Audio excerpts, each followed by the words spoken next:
সমস্যাৰ পৰা আঁতৰি ফুৰাটো সহজ, কিন্তু সমস্যাৰ সন্মুখীন হৈ জীৱনৰ সৈতে যুদ্ধ কৰাটো কঠিন। ধুমুহা অহাটো প্ৰয়োজনীয়, কাৰণ তেতিয়াহে গম পায় কোনে হাত খামুচি ধৰিব আৰু কোনে এৰি দিব। আজি যিজনেই তোমাক অৱহেলা কৰিছে, গুৰুত্ব দিয়া নাই, ধৈৰ্য ধৰা। এদিন তোমাকেই তেওঁৰ বহুত বেছি প্ৰয়োজন হ'ব।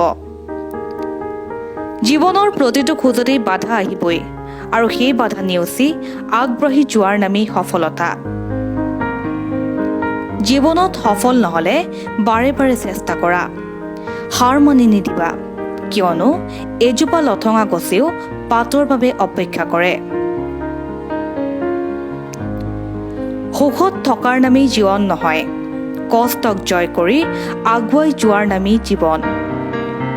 প্ৰতিটো আঘাত একোটা শিক্ষা, আৰু প্ৰতিটো শিক্ষাই তোমাক অধিক শক্তিশালী কৰিব। তেওঁলোকৰ বাবে সুখত থাকা, যি সদায় তোমাৰ দুখ হোৱাটোৱে বিচাৰে।